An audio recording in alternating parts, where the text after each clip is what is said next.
This matchup, we did sing the praises of Merlin Crab yesterday. Yep. I think this is one of those matchups where it's a little bit less relevant. Yep. Just because most things are around the similar sort of stat line where they can just like challenge into each other.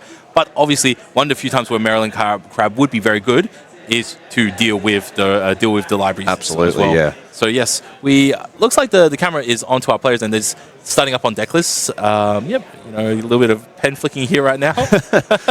Just trying to memorize what your opponent's doing. I bet they're seeing a lot of the same cards in each other's deck lists, so that may be what they're discussing. Yeah. So okay. So it's we've all been there, just reviewing deck lists. All right, cool. Have a look. We're all good. Yep. And Everyone's looks like happy. we're shuffling up. All right. So it's pretty simple. Obviously, way easier if you're playing the same deck fundamentally. You just think, all right, cool. No, I'm like I'm playing 3 brooms, or I'm playing 4 rabbits, or 2 whatevers, and he's playing whatever. It's like, all right, cool. So it's my deck list plus or minus these handful of cards, yeah. And sometimes you feel a little bit weird about it. It's like, oh, you're playing 4 of those? We test it. It's like, 3 is better, right? Yeah. So you like think, okay, so what does he know that I don't know? Or like, did he make a different weird decision, right? So it's always interesting. It's just, you kind of find out a little bit about a person based upon the deck list, right? Yeah. So I'm interested to see how this pans out. So we don't have the deck list, so we're completely in the dark still, but we do have omniscience. We can see both players' hands. And so I think in this particular matchup, going first is definitely good. Yes, in these tempo matchups, going first is often critical, but we'll see. It also depends on what you get in your opening hand. If you miss your 1-drop, or you sort of brick in your opening hand, then the player going second, who's got additional cards and can get their cards out early, can take control of the game. Yeah, so I think that there's kind of 2 ways in which this game can be played. You can either focus significantly more, focus on playing a more balanced game where you're trading, and then you can just out-resource your opponent a little bit by playing library and rabbit a little bit more smartly. Or you can focus your gameplay where you are balancing board, but you are focusing on a little bit more questing for lore, and then you can finish your opponent while keeping ball control with the goats, with the roses, right? So you can trade against your opponent's characters, but if you're playing goats and you're playing roses, you're incrementally gaining a small lore, advantage, and then you'll just be able to 1 turn push yourself over the line from like 17 to 20, right? That's right. Yep. Is this? So we got Peter. Right? So it's not. Oh no. All right. Okay. Cool. Alrighty then. So apparently there's been a little bit of miscommunication, and we could just scrub everything we just said. All right. We got like Amber Steel. Yep, Amber Steel. It looked like Steel Song. It could be Steel Song, but I did see a Daisy in there, so this may be the Diggy deck that we've been seeing. So Hannah is on Amber Steel, and Peter is on Amethyst Steel. Okay. So Peter's on Amethyst Steel. All right, cool. So all right, that changes quite a bit. Yeah. So now, what is our Amber Steel player looking for here? Obviously. So, from my understanding, this is a matchup that's better for the Amber Steel deck, just because they have a lot more removal that is in the range to target a lot of these Amethyst Steel cards. So you've got your Let the Storm Rage ons, Strength for Raging Fires, that will deal with those. Yep. And depending on what other cards they play, almost certainly they'll be playing Pete. So Pete less relevant in this matchup because Amethyst Steel doesn't play so many actions. Yep. But yeah, Pete can be very powerful against the standard opening, Amber Steel. Yep. The minions. So it looks like we've got Chernobog's coming down on turn 1. And this is Steel Song because I think that's an Ursula on the front. No, that's Smee. Okay. That's Mr. Smee. Yep. Cinderella. Okay, Cinderella could also be either one. I'm trying to figure this out. Hannah inking Smee. Looks like we've got Cindy coming down. For sure. Yep. So pretty good opening for both players here. I think that's the turn 1 that they're both looking for. Should get rid of these Chernobyls, so he's either going to play a snake, or he's just going to send them away after their quest. So decided inking is Smee. Inking is Smee. So I think we'll probably see Chernobog's quest here and then bounce it with the snake. And yeah, snake can be really nice in this matchup with the 3 willpower. It dodges a lot of the beefy body, and you can't remove it very easily. You can't remove it with strength in the early game unless you get 3 characters out. Oh, the Calhoun. Okay. Yep. And keeps the Chernobyls back, so you want to keep a little bit more field presence by keeping the Chernobyls active still. Yeah, and might be looking for the fox on turn 3, so keeping the 1-drop out there makes a lot of sense. So yeah, I think that was quite a clever play there from Peter. So Calhoun also not a bad play for turn 2, just because with the resist one, it is out of range for Storm Rage on. Like so many times you will see Cindy will Storm Rage on pretty early, and this also disincentivizes Hannah from Storm Raging on the Chernobog, because then the Calhoun can come back, challenge the Cindy and get the 2 law. Yeah, that's right. And we're playing Happy. Okay. And Daisy. So Hannah going quite wide here, and we might see Strength of the Raging Fire comes out on the Calhoun. Okay, so that's enough. Okay, resist 1. Not good enough. All right. Got some banter going back and forth with the players here. So let's see what Peter can do. I think I saw a fox in hand, so we might see the Chernobog's Quest and then Madam M Fox be played. And yeah, so you cycle for sure at this point. So that's first law. Over to Peter Meyer. Yep. And we'll see Ink, and yeah, I think we'll see Fox if they've got it. You do want to challenge this Cindy. Like, you're not receiving much damage on the return, and yeah, you want to be able to get rid of that Singer. Singer Freeze is so strong.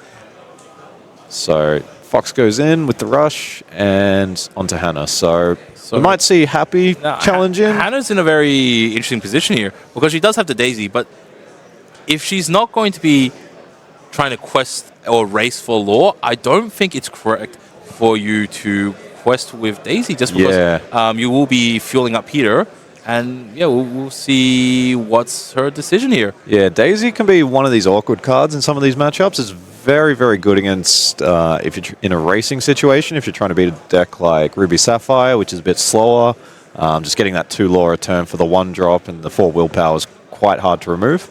But yeah, against these more character-based decks. Okay, let's see. And there's Peter's reward. Okay, yep. Oops. So we have 2-1 and 3-1 with the Happy. So yeah, I think Hannah, not playing traditional Steel Song, playing the Diggy deck, probably wants to go a bit faster and wants to try and win the game through tempo rather than value. So it can go either way. So like if you are applying law pressure, it means that you prevent your opponent from having the opportunity to slow down with rabbits, right? Look, if you are pushing 11, 12 law, your opponent can't, pay 4 ink and play a rabbit and sit on it, right? They have to send in foxes and snakes, right?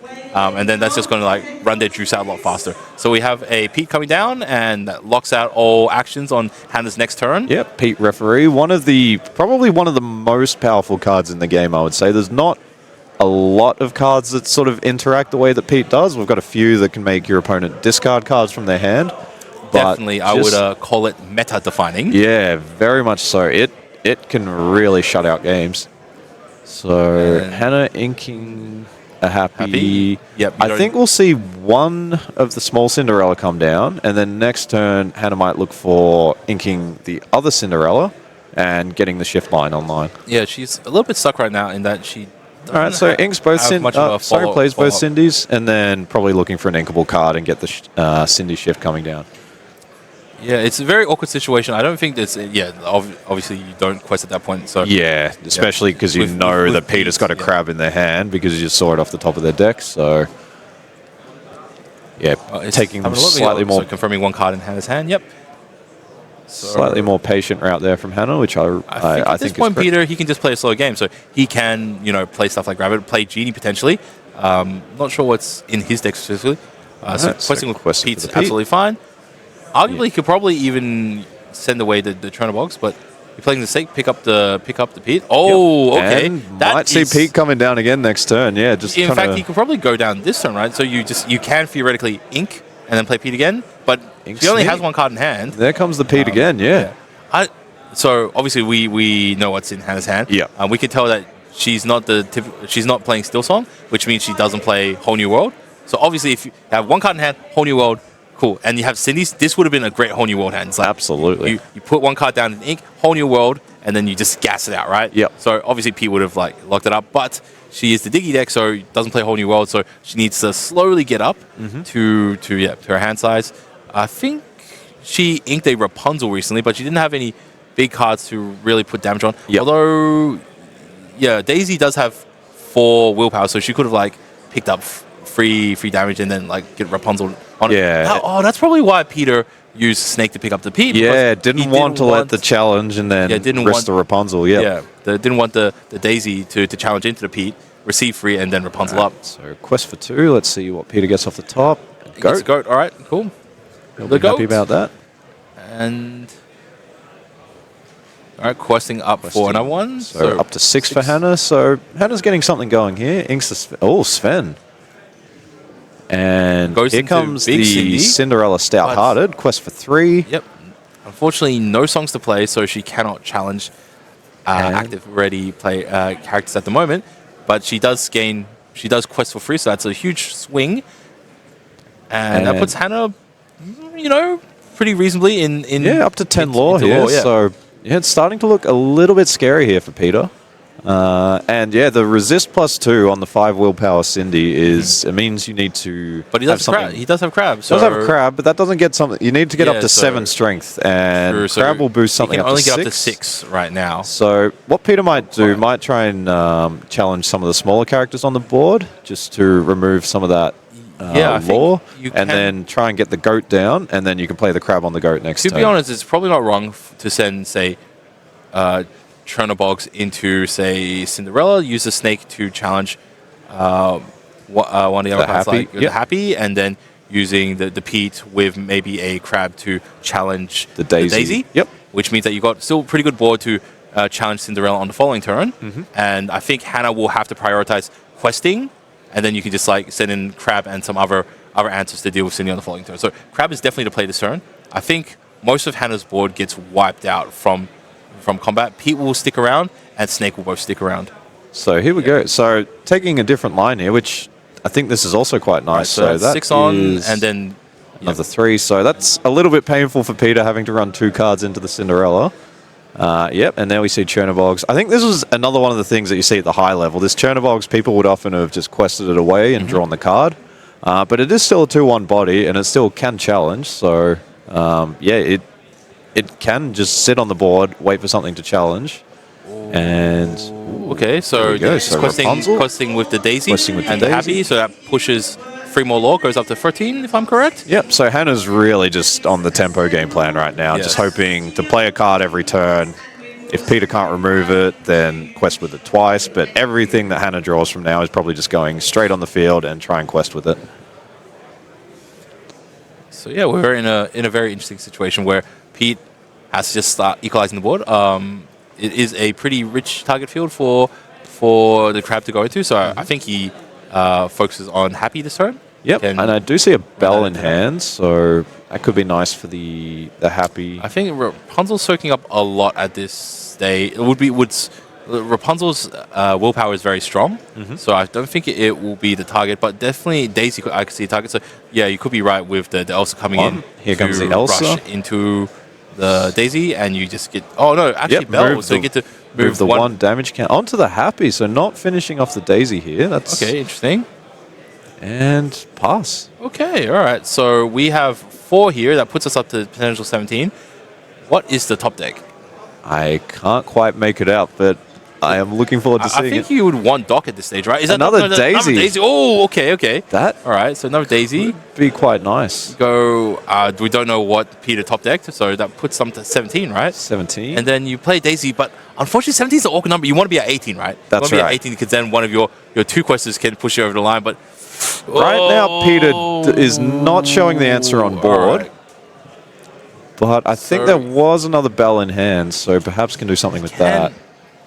Challenge away. And there's an Elsa in hand too, so he can challenge away. He can 2 of these. Yeah, that's right. But he can't challenge away 3. So if Hannah can then top deck something and for that to stick around, then she might be able to limp over the ledge, right? So you go. Here's the line that I think I would play. I think I would go Bell and move 1 damage counter onto the Rapunzel. That means your 4/4 Bell can then challenge the Rapunzel, and your Crab can challenge the Daisy. And then the following turn, when Hannah plays something onto the board, you've still got Elsa, and you can exert that character. And then you should be able to remove both the existing Daisy that's readied, as well as whatever character Hannah's able to play next turn. But let's see how Peter plays it. So there's the challenge. Crab challenging into Daisy. Into that one. Crab picks up another damage. Yep. And then we might send in, see. You have to send yep. the bell. You can move the last point. This of is damage it. over. This is much better. Yep. Yep. Cool. So that occurs. And yeah, I think holding the Elsa for the following turn, because Peter would only. Hannah needs to dock right now. She needs to dock right now. Because and there's a Pete. That. Okay, so Pete's not good enough, I don't think. So, but Peter is only at 2 lore, so even if he's able to remove the next card that Hannah plays, is going to need to keep finding answers because Hannah's questing up to 19 here. She goes up to 19. So literally anything surviving is going to, and picks up a Trainer Box. All right, and then he puts down Pete, locks out the actions. Doesn't matter too much, but all right, cool. Let's see how well you go. All right, cool. So Peter's really looking for removal. Does he have the Elsa in hand? Does have the Elsa in hand, then yeah. That's if been he has the Elsa in hand, hand, then he's no problem. Then you just play the Elsa, you exert the Pete, and then you just focus on taking them both out. So, we'll see probably Bell challenge Daisy, Bell challenge Pete. So they both survive and get the value. But Peter just needs to keep finding answers because if Hannah's able to find characters and keep deploying them every turn, one character sticking is going to win the game. You got to play the Trainer Box. You play the Trainer Box for the only reason is if you need that extra draw, you can quest the Trainer Box and just dig a little bit deeper. Yeah. Peter going for the ink efficiency route. Yeah. On the mine, that is so that's a bit of a brick there for Hannah. Oh, okay. Just don't play it. Just hold it in hand. Just hold it in hand. It's well, if Hannah plays it, it at least forces Peter to challenge it and not continue to gain lore. I don't think so. If you play it, Peter may just ignore it. But if you keep it in hand, Peter can't ignore it because it would be the win on board. Oh, true. Yeah, Hannah's at that very scary number of 19, but it does have 1A. Yeah. Yeah, this can be one of the downsides of locations. They are essentially always exerted, so when you play it, it can be immediately challenged the following turn. Whereas characters come in readied, so they can't be challenged until they are exerted. All right, so Peter digging a bit deeper with the rabbit. Friends as well, so that could come into play at some point if Peter needs to find an answer. So we're seeing... Crab's seeing friends. Peter's probably looking for either removal in the form of songs or even something like... So he sends in 2 challenges, which means that he can quest for 3. Even a bounce here, just to bounce the Elsa would be very nice for Peter because it means if Hannah is able to deploy another character, then Peter can exert it with the Elsa. So what are we going to see? I think there was a goat. Genie. So, I think this is very good from Peter. Just does not have game next turn, I don't think. Not on board at the moment. No. So he's got 2, 4, 6, 7, 8, 9, 10 lore, and he's on 5. So he could potentially get 6, get up to 16 potentially next turn. And Hannah draws a character. So it was a Calhoun, I think. I think it was a Happy, which quest for 1, which will get the job done. So that's good news for Hannah. She just needs to hope that Peter doesn't have either some form of damage that he can deploy on it. He's drawn a lot of cards, so Elsa's an out. Elsa's an out. Bell's an out. Any removal spell or action would be out. What else is an out for? So Peter just counting their lore, making sure that they aren't able to win this turn. So really, he needs an Elsa or a Bell to deal with this, right? We've got the snake. So I think we're going to see snake onto the Elsa, or fox onto the Elsa, and then that's able to exert. So snake. Oh yes. Bounce the Elsa, and then the Elsa can be played. Exert the Happy, and that's probably going to be good enough. Peter just taking their time. Back in. Challenging, and then Peter will turn just the rest of you guys board. sideways. Go up to 14? Something like that, and I don't think there's any cards in Hannah's deck that can answer this, so Mr. Smee, and I think we'll see everything quest. Really reinforce your board. That is a very wide board from Peter. He's got 2 rows of characters because wasn't able to just keep putting them next to each other. So that's 2, 3, 4. And flipped the card, didn't get there. And Hannah scoops it. There was just that turn where Hannah drew the mines. It just gave Peter the 1 turn he needed to draw. I think like 4 cards that turn. He just picked up the answers, and that was enough. So it's unfortunate. Yeah, I like the way that Hannah approached that, though. I think if you get Daisy in your hand, because it's uninkable, you really don't have a lot of choice. So you just have to play it, and when you draw the second one, you just have no chance but to try and tempo the game out. And getting to 19, it was very, very close. And yeah, if it's one law off. Yeah, that's right. So just one more.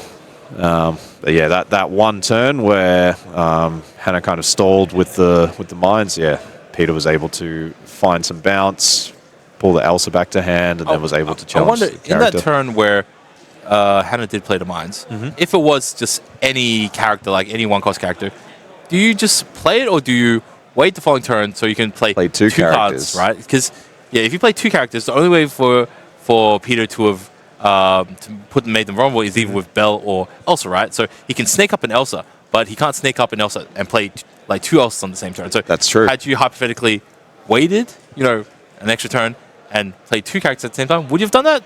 I think that's so. Interesting. I think you'd have to count Peter's lore. I think Peter was questing for 7 or something like that with the board that they had, so they were potentially on a 2-turn clock, and if Peter was able to play another few characters, then they could get the win on turn, and then when you play your 2 characters, your opponent just wins. So I think if I was in that position, I would just jam the 1-drop, but I would jam the 1-drop as well, right? Yeah. I don't know. It depends on that one's real feel. It's like you got to feel how confident your opponent is feeling, and then if they're feeling like they're in a tough spot, maybe jam it. If they're feeling comfortable, all right, you just kind of have to wait and just see if you've got enough, get enough threats on the board at the same time. Yeah, I think if Peter only had sort of 1 or 2 lore showing on the board, then you may consider waiting in that situation. Cool. So Peter keeping some Smees and an Elsa. Well, these might be the cards that Peter's shipping. Yeah, I think these might go back to the deck. Nah, it looks like he's keeping, right? No, okay. I don't know. I think every player does it differently. Some people like to put the cards that they're shipping face down and keep them. He's figuring out what he wants to keep. So it looks like he's keeping 5 and he's going to ship these 2 back. Yep. And Hannah. Or is Peter waiting for Hannah to make her decision? Because Hannah is presumably playing first. So yes. Yeah. So Peter doesn't have to commit to what he wants to do until Hannah commits to hers. So maybe there's a mind game where you look like you're going to mulligan like a whole bunch. You put 5 cards down, your opponent commits to a number, and they're like, oh, keep 6. Yeah. But yeah, that's smart from Peter, and we talked about this yesterday. When you are going second, your opponent has to mulligan their cards first, so you can gain a bit of information from that on how good their hand is, and that may change the decisions you make. If you've got an okay hand and your opponent mulligans 7, you might just keep it, whereas if your opponent has a very good hand and they mulligan 1 or 2, then you really need to find some good stuff. Yeah. We got the Lorcana pen trick happening. Some of you guys will know what that means. Okay, cool. So Hannah's got Cindy. I think I see a Piglet in there. So yeah, pretty decent looking hand here for Hannah. If she wants to go down the route where she wants to control board, she goes Cindy turn 1. If she wants to race, goes Daisy 1. So I think she might have mulliganed the Daisy away. Cool. So Daisy's on top, isn't it? Oh no, sorry. Yeah, cool. You're totally right. So Hannah thinks that playing Cindy first is good, and obviously it makes sense because that way you can cast your song straight away after that. Yep. And Peter, nothing on turn 1. Okay. That's not the start that Peter was looking for. Yeah, definitely not. So it means his turn 2 play is probably going to be Smee or Calhoun, right? Because he can't play the snake. And obviously, if he had 1, he would have just jammed the 1. Or making the mine, playing the Piglet, and questing for 1. Okay, all right. So Piglet, very strong card. We haven't seen it being played too many times this entire weekend. No, we've seen. I think a lot of the Steel Song builds have gone away from Piglet to a more sort of control-oriented build, whereas Piglet used to be in a lot of those just to make it a bit faster. Questing for 3, and looks like both players are laughing, having a bit of fun. So Peter's saying something. I want to hear the comms. Someone who can lip read. What is he saying? Okay. Also, a very interesting thing to note is Piglet is a captain. Is a captain. That's which true. Which means Smee will not injure himself. He won't bumble around while Piglet is on the field. And it looks like we have a Storm Rage on the Storm Smee. Rage on, which is interesting because it's an interesting play because Smee will probably challenge the Piglet here. I think it may have been more for the card draw aspect. And we've got Lawrence coming down. Yep, questing for 3. So we've got 4 Piglet to 0. having the special ability where it is able to gain 2 additional lore when you have 2 additional other characters on the field. So Smee having 2 marked on it, it looks like he's going to go on a mission this turn. Yep, So the question is either Piglet or Cinderella. There's arguments for both, but I think you go after Piglet just because right now he's currently got. I think so. Yeah, I think lore and Piglet on this board looks scary, and Peter doesn't know whether the. And Lawrence is going to be questing for another 2 next turn. So if you go for Cindy, he's still representing at least a minimum another like 4 next turn. Yeah, that's right. So I think Peter just wants to slow the game down here. Peter's got a rabbit in hand, there's a few Chernobyls. And both players having a lot of fun this game. This is what we like to see. So Hannah's back on the play. Hannah does have the shift Cinderella in hand, but needs to find more inkable cards. Get up to 5. I can see play that. Daisy and Calhoun in hand. So inks the small Cinderella.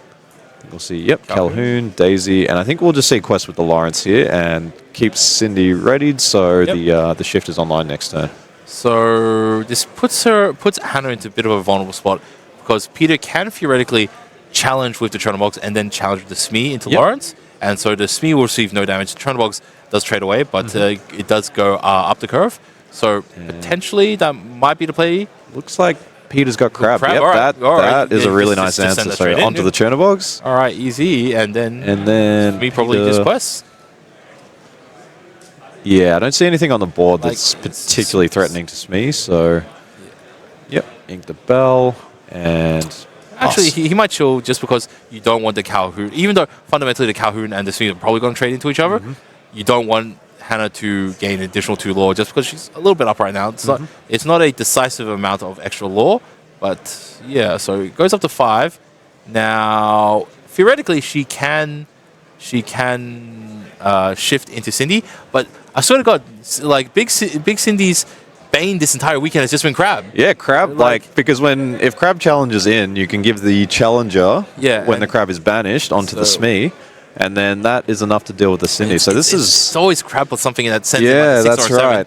And because usually this big Cindy is theoretically very hard to deal with, especially with the steel build. Theoretically, Cindy should be very good in this current meta just because there's so many weenies. So obviously, resist 2 obviously significantly better against smaller characters rather than bigger characters.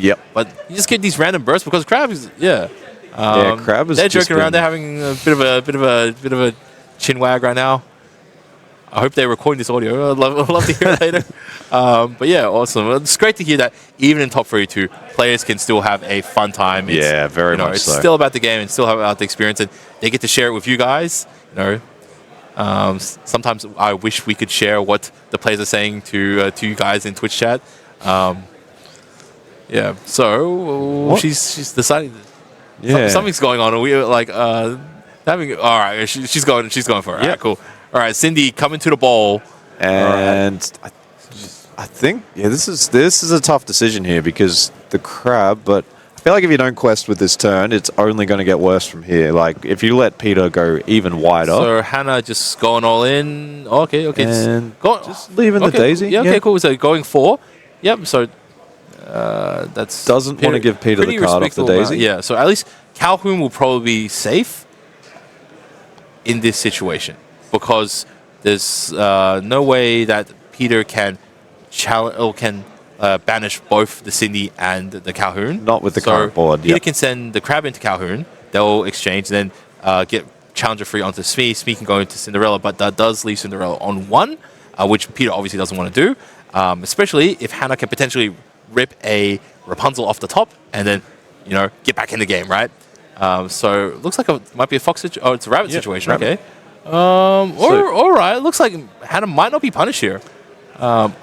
So Peter can go Crab into Cindy and deal Cindy 1 damage, and then puts plus 3 challenger onto the Smee. Smee can then finish off Cindy, and then Peter just has a rabbit, which means Calhoun does get to challenge anything on the back, and he does equalize the Cindy, which does quest for free lore. So that might be the best play Peter has here. Yeah, Peter's also got the Zeus in hand, which the rabbit can potentially sing the next turn. It's going to be a very interesting one because Hannah's run out of cards in hand, but they are on 10 lore, and questing for potentially another 3 next turn. Yeah. And Peter's probably going to have to clear off most of their board in order to deal with this Cinderella threat. So, yeah, this one, who would you say is winning at this point, Jason? Who would you rather be in their position? Look, Hannah needs to get lucky in order to win. So this is one of those situations where if they had the percentage chance wins in poker and stuff, I think it would be a situation where Peter is probably going to be like the 55% and Hannah's like maybe like the 44%. Right? Yep. So Hannah can still win, but she needs to draw some outs. Yep. And maybe she has not been rolling hot with her luck recently, but we could see if she turns it around. Oh, she puts the card straight down. And what is it? What is it? quest for 5 here. It's not a Rapunzel then. Keeping us in suspense. A bit of showmanship here from Hannah. I'm feeling it's a dog. She was thinking about just slamming it down. So quest for 2 up to 12. Right. See the Elsa. That's all right, that's bad. That's not bad for Peter. And questing for 3 more. All right. So up to 15. All right. Is it Doc? No, it's Keita. All right. Peter. All right, so Keita throwing up. Is this the first Keita we've seen all weekend? That is the first Keita we've seen. Keita has a ability where it gives all of your opponents -3 strength until the end of their turn. But it doesn't count any new characters that are played. So right now, Merlin, Rabbit, and Crab are both zero strength characters. Obviously, an Elsa can come in and we'll still have 2, and a Fox can come in and it will have 4. From my understanding as well, from rulings, characters' strength can go into the negatives, so that they need to achieve more to get up. So, for example, Rabbit is on two strength, then got -3, which puts it technically on -1. Functionally, it's 0. But if Merlin were to give it Challenger 3, it has to go from -1 +3 to go up to back to 2, as opposed to 0 and then back up Challenger 3. So that's my understanding that strength does go into negatives, even though functionally it would just operate as 0. And so Peter's going wide here. I do see the strength of the Raging Fire in hand. So strength onto Crab the can. Strength for Raging Fire. Daisy, and then Merlin can sing the it. Zeus. And that this is so very, close. very nice here from Peter. This is going to be exactly like the previous game. We're going to be super on edge. Right? And Hannah knows that Peter has that Elsa in hand. So. Hannah better pray to not see mine again. Yeah. Is that mine? So Hannah, it may depend on what they draw here. But yeah, that Elsa is really the trump card in Peter's hand right now. Hannah can get to 18, but probably needs to draw characters that quest for 2 a couple of turns in a row. What's she draw? And she's once again keeping us in suspense. Looks like it might be a... let's see... Rapunzel by the looks of it. All right, so he just jams Rapunzel and quest for 3. Yeah, I think trying to play value at this point is a bit of a lost cause. Or I think that... Okay, yeah, so we're in a very tough spot. So Peter has an Elsa in hand. We saw it got Daisy Duck to his hand. So... And it looks like he just drew another Zeus, which is another perfect answer. What happens if Hannah might have been able to put one damage onto Cindy if it challenged into the crab? Yeah, challenging into the crab causes Peter a lot of headaches here. So the thing is that it also prevents Peter from giving Challenger. Yeah, that's right. So, and she only receives 1 damage because she has resist 2. So I think possibly it might have been better to challenge into the crab, take only 1 Rapunzel, draw 1 card, which you might be able to play or do something with, and then your board's a lot better because the remaining Rabbit and Calhoun and Diablo aren't able to effectively challenge into Cinderella, and you've got a Rapunzel. Yeah, so that's my opinion. You wouldn't be at 18, but you would be pretty good board. Plus and dealing with that crab means that this Cindy is still causing your opponent a lot of issues. Yeah, so... All right, we see the quest with the Diablo. So Peter has finally stabilized the game. Yep. And now it's a top deck wars, you know. Hannah, can you pull something off the top before I find an answer? Smee off the top, smee off the spot. Oh, that's happy. Oh, that's not what Hannah was looking for. Not quite there. But it's another situation where Peter's got the Elsa, but needs to continue to find answers. Can Peter pick up his Rabbit? because that would be his Yeah, priority. that's another play that's available here is just keep digging for some more answers. You quest your stuff, and then you just play whatever you can to pick up your rabbit, and then just play rabbit again just to dig, right? Allow your opponent to go to 19. Goes 5. Elsa? Yeah, Elsa. All right, cool. All right. So taking the slightly safer line here. Yep. And then just questing for 2. He is vulnerable if Hannah picks up like a 2 quester, so... Yep. And Hannah gets the Rapunzel. That's So a very nice find. Hard slam down. All right, cool. Yep. All right, next answer. Yep. Peter needs something off the top here. And yeah, Peter doesn't have a fast board, so it's unlikely that you keep chaining removal into removal.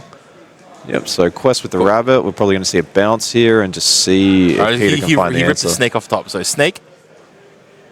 So bounce the rabbit, look for an answer. Really needs a song. Calhoun. Yep. So I think he just reveals. He just think Hannah's got it, yeah. So very well played from Hannah there. That was... Yeah, I guess that's the game plan of this deck. You just want to get your high questing things down early. Can he sing? Oh, he can potentially sing. He could sing, yeah, but doesn't find it. All right, cool. So that's one each, and we are going to a third game. Here we go. We got the decider online. Peter will be going first for this one, but we saw that Hannah almost snuck the win in game 1 on the draw, so it is definitely not a sure thing for Peter. Definitely, just it's just barely getting over the line. But that's also something very interesting to know about this game. Even if you are all inked out, you've used up all your ink, you still have potential plays. There's still reasons to draw because you can sing songs. That's right. Yep. You still got options even if you've exhausted all of your resources.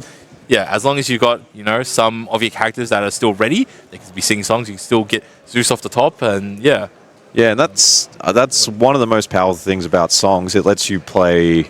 You may only have, say, 5 ink in your inkwell, so you can play a 5-cost character, but then you can sing a 4-ink song, so you've essentially got 9 ink out that turn for the price of 5. And yeah, that especially with cards like Rabbit, where they're really just there. It's a 2/3 body. It's pretty unimpressive, but the fact that it can then sing Along Came Zeus or Strength of a Raging Fire, it's just another piece of utility that this card adds to your deck. Yeah, so it's just a very interesting quirk about this game, and how the cost of cards and songs really sort of make this game unique. Yeah. Like if you front load a whole bunch of value into a card with its anti-play ability, with a higher cost, it means yes, you get most of your value back because you get the value of the card, and then eventually you can sing high level songs as well. So it's very interesting game. I also like to imagine the voice of the character singing the song. Singing that particular song. So I had Iago singing Friends on the Other Side, or we saw Merlin singing Along Came Zeus this game. So like the kind of crazy old man singing Along Came Zeus. I am not musically inclined enough to be able to imagine that, but I get what you're saying. I get your headcanon. Yeah. All right, cool. So all right, so I got a Calhoun in hand. That's probably one of the key cards that Peter's looking for here. So Peter is on the play, presumably.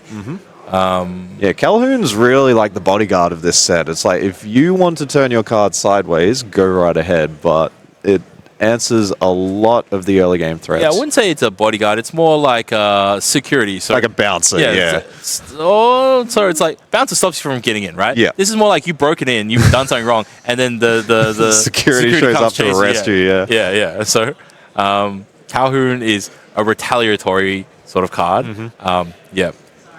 So it really depends on what sort of personality type are you. Are you someone that will go ahead and do the stuff and then let the cops chase you, or are you someone that's going to just avoid the cops to begin with? So I think I can see that's a 3-cost Baloo in Hannah's deck. We haven't seen that card all weekend. No, it's a interesting bodyguard. With a unique ability to it gives you it gives you 2 lore as it's banished from play. So. Sending it back though. This is not really the matchup that it's targeted for. What is the Kita? Piglet. And did we have 1? 6 mulligan. Yeah. So Hannah kept 1. She kept. Whereas Peter kept. I think Peter kept 3 and sent back 4. So both players, still laughing, still talking to each other. So having a very friendly game and having a lot of fun, even though the stakes are pretty high. Yeah, I wonder if they know each other, the locals. Presumably, they have to know each other at some point. If probably bump into each other at a set champs or something like that. Yeah. Oh yeah, chin wagging for those people from across the pond is just having a bit of a talk, bit of a chit chat. Yeah. And across the pond, for people across the pond, means people on the other side of the sea. All right, so has Peter got a 1-drop? Oh, okay. So not the start that they wanted. And there's Lilo. Do either of them have a 1-drop? No. Cool. All right. Wow, Peter breathes a sigh of relief. Oh, okay, cool. boy. We still got a game here. All right. What's happening here? Peter was ready for the punish. All right. Looks like we got a slow game. All right, cool. So. All right, Peter's got 2 Calhouns, got the Cogsworth. Cogsworth, one of these cards has kind of cropped up recently, and I think when you pair it with the Calhoun... He inked the friends from the other side. Friends, yep. Does have the rabbit in hand, so... Look, so neither player has played once, which means this is probably going to be a slower game. It seems that friends from the other side, to give you just a little bit more advantage, maybe more relevant. Yeah, so now I think you go Lilo? So Smee, yeah. So Smee can trade into Calhoun, but they just got to stare at each other for a little while. Yep. Yeah. It's a crab. We might see.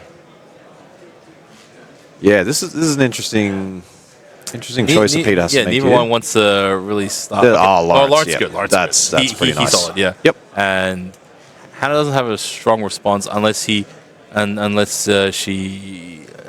She can't challenge into it, so they're both sitting back. Does have the mines though, so something like if you can play the mines next turn and shift something into it and ping Lawrence for 1, it reduces its strength to 0, and then you might be able to challenge in with the Smee and even something like Daisy Duck. Just anything will do at that point. Hannah's been seeing like seeing Big Cindy a couple of times. Yeah. Does she run more than one? It can't be coincidence that she keeps. Must be at least 2, you would think. Yeah. But yeah, Hannah's in the awkward spot here. I can see we got the Storm Rage on in hand, but there's no 3-cost characters to deploy to be able to sing it next turn. So we might just see something like Lilo Piglet or Lilo Daisy or Piglet Daisy. I think it's a bit of a rough situation to play your characters with Calhoun up, but Peter is kind of forcing a situation in that he's got Lawrence up. So Peter will then quest with Lawrence, and Hannah has to send something. Yeah, either. I think I see 2 storms in here. Could hypothetically challenge with Smee, and challenge with Smee, and then follow up with maybe Daisy. But then Calhoun will have a field day. Yeah, that's right. So yeah, tough spot for Hannah here. Definitely wanted a 3-drop that could sing a song on the next turn, but just didn't have one in hand. So. Right, there's Calhoun.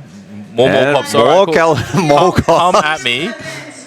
And Peter may start the quest here. I think this is a pretty comfortable Lawrence. Yeah, quest with Lawrence. Lawrence is back up. Yeah. Just keeping the Calhouns there to just keep anything Hannah can do at bay. So we got 2-0 currently. A bit of a slow start. Yeah, both players missing their 1-drops. And yeah, I think this favors Peter. I think Peter has the more value-oriented deck with a bit more card draw, so the slower game, I think, will suit them. Yeah, Hannah's kind of on the back foot right now. She doesn't want to quest with this board up, and challenging is not great either, so she doesn't want to exert too much. This is one of those boards where you want Simba, right? You want to just like, cool. Yeah, we'll quest with everything, and then ready it all up, and then quest with the next turn. Yeah. It's a bit of a sticky situation. Yeah, Hannah's behind on tempo here. Lilo, she's got Mines. Mines can do something, but then Mines will just get challenged by... Yeah. Actually, I think maybe Mines might be a play. So you play Mines, you move something over to it, and then you can ping Lawrence for 1, and then Smee can go in. Yeah, and then Smee can go in, and then Calhouns will start like... Calhoun's probably target Mines and start challenging into them. Yep. And one of them will trade into Smee, and then you've got like some other units that can do some stuff as well. Plays the Lilo. And pass. So, yeah, Hannah just trying to get Peter to exert some characters. Yes. I think we'll see Peter will probably double challenge the Mines with the Calhouns and just... And then you quest with your Lawrence, and then... And then might leave a Calhoun up just to make sure that they have an answer for the Piglet the following turn. I don't think you need to, because I think if you've got 2 Calhouns already exerted, she's not going to be able to deal with... very hard to deal with 3 as Calhouns. Well as Lawrence, right? So you might as well just quest with the last one, presumably. I think you're right. For him, he's just not deciding, is this the turn? Is this the turn where the Calhouns are doing stuff? All right. Oh, so he sends the Lawrence and the Calhoun in and keeps the other Calhouns up. Cool. So at this point, you may not want to challenge. You may not want to quest with the other Calhouns.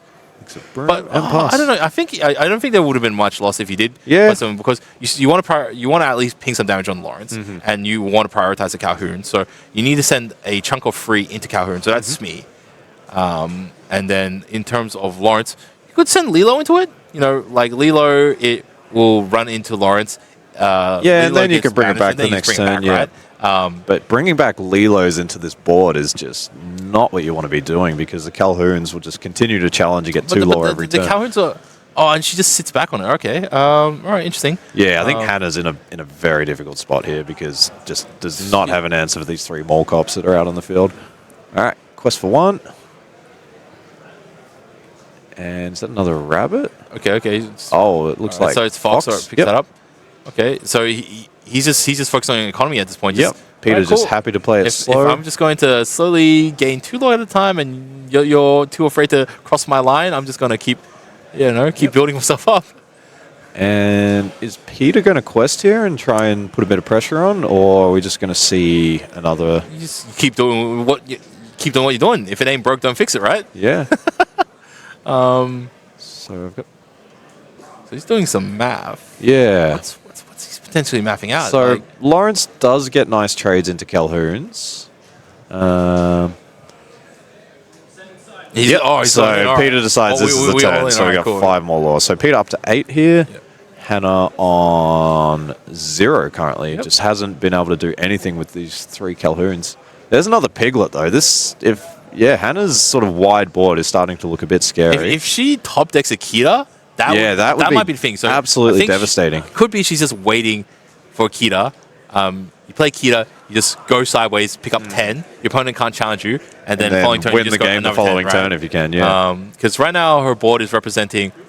Her board is actually representing 1, 2, 3, 4, 5, That's, 6, look, 7, 8, 9, 10, 11, I think. If Hannah did top deck Akita, I think that might have been a game. That would have been totally brutal for Peter, yeah. Peter would need either a Fox or a Song or something to take some lore off the board. But even then, I'm not sure that would have done the trick. Big brain playing to her outs. Yeah, I think that... Yeah, we did see 1 key to go into the Inkwell recently. That was a few turns ago. So is Peter on 2-turn clock or 3-turn clock? So Peter currently has 5 with those 2. And Peter has 7, and he's currently at 8. So next turn he go up to 15.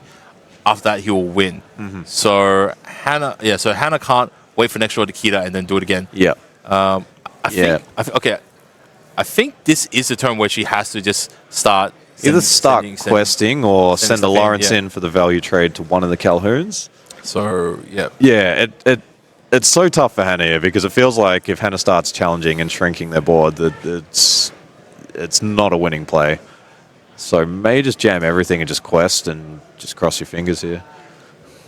Did you have a Storm Rage on? Yeah, there is a Storm and there is a Piglet, so we might see Storm on the Lawrence. Yep, Storm on the Lawrence. And then allows you to spend a couple of smaller cards into it. Yeah. So I think Hannah's Lawrence will challenge a Calhoun, and then Hannah's Smee will challenge another Calhoun.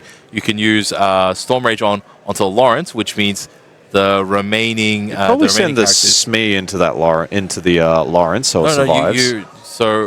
But you need to deal a chunk to the Calhoun. Yeah, no, that's why you send a Smee. Yeah. So you deal the 2 to Lawrence. You rip another. There's another So now Storm, this is a question of like, you can use that to send in on Lawrence. Yeah, you could ink the Piglet and sing the second, play the second Storm. Yeah. There's no singers apart from Lawrence on the board. Like you're not incentivized to target Lawrence at this point, because your other characters can just challenge Lawrence without receiving any damage, right? True. You do want to send your Lawrence and your Smee into the Calhouns, which means that there's only one other Calhoun left afterward, and the Let the Storm Rage on won't be able to do anything to that Calhoun. Yep. So, and your Lilo and your Daisy can't. So you go Lilo and Daisy into Lawrence. Yep.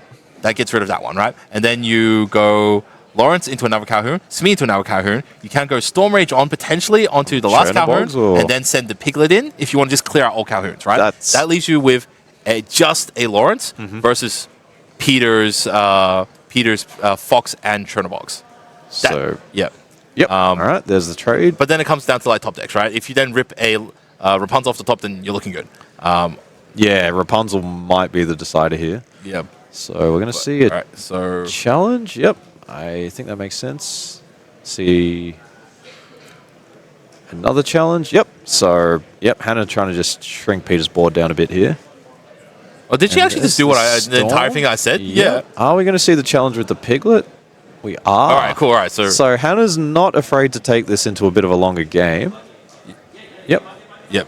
Cool. So, yeah, just checking that she exerted those inks in order to play that second Storm Rage on. We didn't see what Hannah drew into, but yeah. So, yep. Okay, cool. So just play out how I thought it would, and we probably see the rabbit come down here from Peter. I think Peter will be very happy about this situation because he is playing the slower deck. Probably got the higher value cards. And Hannah's down to 1 card in hand, so... Well, all of Hannah's stuff quests really hard. Oh, yeah, okay, these... Yeah, these trades are just fantastic pretty for Peter bad, here, yeah, so... okay. Yeah, it's looking good for Peter here, but Rapunzel or... Doc? Yeah, Doc. Doc loops. I think Hannah needs a Doc off the top here and just... We see a lot of happies, not enough Docs. Yeah. Yeah, that's true. We haven't seen any Diablo. Docs this game from Hannah. And, yep. Ink Lawrence... Yep, so I think Peter's just cruising here. Like, yeah, so the longer this game goes, I think the more and more chance that Peter has of winning the game.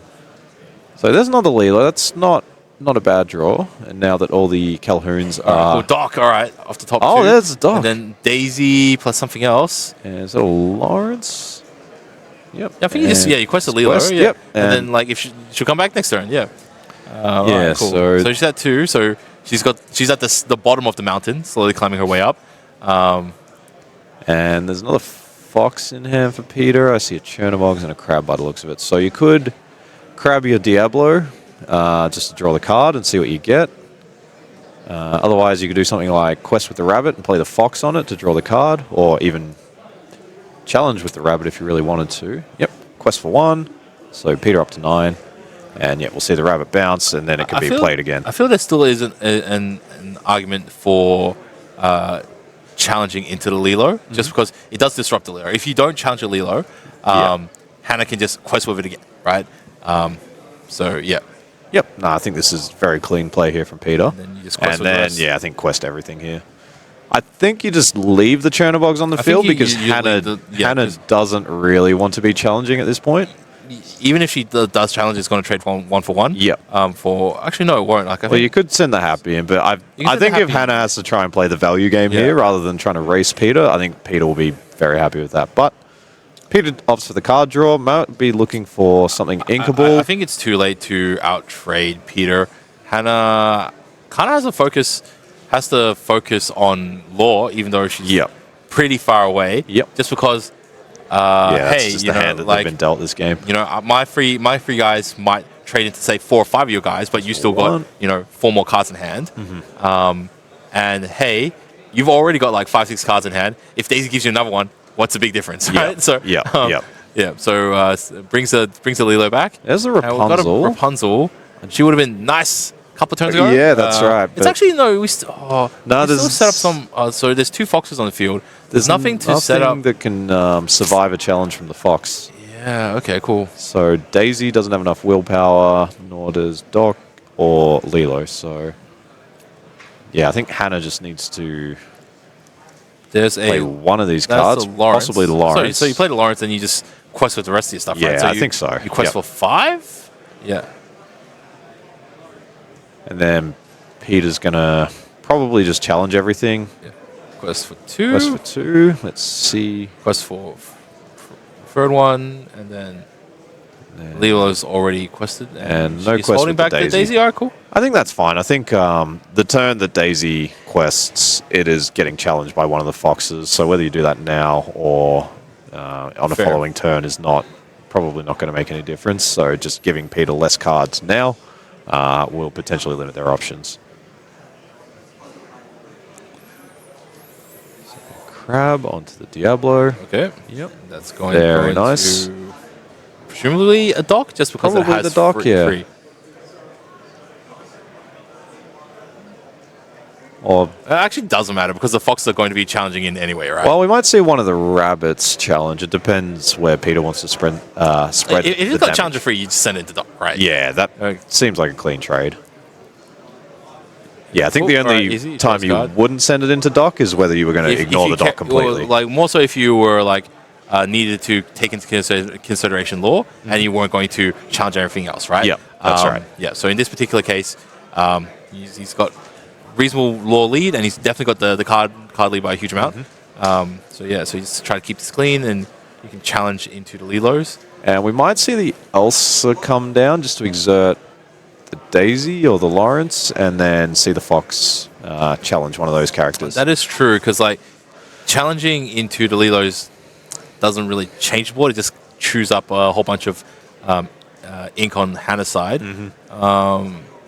So yeah, I think the other stuff isn't too much for it. Like I don't think you're too worried about Daisy. If she gives you an extra card or two, you're kind of okay with that, especially at this law differential. And Lawrence, okay, cool. You can just send a Fox into it. All right, cool. He just wants to keep the game simple. Just keep Hannah out of the game. All right, cool. And it's questing, okay. Don't even worry about the Lilos. And that's okay, cool. So now Hannah's just hoping for Akita. She's just like, Akita want to go 6 and then Akita, right? I think that's a happy. I thought that was a dock. I got a bit excited. This is actually good. So Hannah can send Daisy into a challenge against Merlin Rabbit, and then she can Rapunzel off for that for 2. Yep. Peter is at 13 though, and he's representing plus 4. Yeah. So 17. That was a very bold play there from Peter to quest. I feel like there was another line that you could take there, which is challenge the Lilos and just try and keep the law to a minimum. Put 2 on it. Yep. I think we'll see Rapunzel. Rapunzel. Yep. Cool. Draw 2 cards. That's a nice play. Piglet could be really impactful here. 2 piglets. Wow. And then do you just ink one of the piglets, play Piglet, and then play Happy? Play Happy? Yeah, that because that's you don't have many turns after this. Yeah, you might get. It depends on what you calculate. I think if you calculate that you're going to have 2 more turns, then you don't go for that line. Okay, cool. You might as well Lilo while you can still Lilo. So you take the extra 4, go up to 9. Yep. And hope that Peter has not drawn good cards. Yep. Even though he's drawn. He's got a lot of cards in hand, so I'm not seeing any answers for anything on the board though. 5 cards. He's got a Calhoun. Got a Genie in there. Got a Pete. All right. So Peter can still clear off a lot of the law on Hannah's side here. So he can challenge both the Lilos. I think obviously the first priority is Daisy, so he sends a Fox into Daisy. Yeah, he's doing count. All right. Does she have game? Does she have game? She does not have game yet. Doesn't have game yet. She's on up to 9, so I think we've got 9 to 13. Yeah, so she's got exactly 10 law on this board. So she's just a teeny tiny bit off. 1, 2, 3, 4, 5, 6, 7, 8. Fox almost certainly goes after Daisy. Yep. And then he challenges in. Crab will probably challenge the Lilo. Yep. Makes sense. Fox trading into the Daisy. Fox he's questing for 2. All right, keeping the Daisy. Yeah, so Peter is. Okay, so that's 6 potentially on. I think Hannah's next turn. Peter's just trying to go into a position where if Hannah doesn't challenge, they win the game in the next turn. So all right, so he's got Pete. All right. There's the Smee. Does he have game next turn? All right, cool. Definitely at this point. So up to 15, Smee quest for 2, Pete quest for 1, and even just Calhoun challenging and banishing something would be game. And Hannah. So he's got 4, 5, 6, 7 at least 8 if you can consider Calhoun's challenge. So have to remove 3 or 4 off the board. While also, there's no way you can. Not without a song. No way you can build enough law without also stopping Peter. So I think this was probably Peter's plan on the turn when they didn't challenge the 2 Lilos. I think they'd made the calculation that if they just push their law to this point, that's essentially stopping Hannah from questing, because if Hannah doesn't challenge here, Peter just wins the game. And Hannah just looking through their cards, seeing if there's anything that they can do.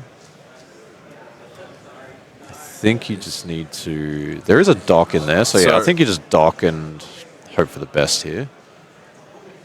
Akita? The strength. And Rapunzel.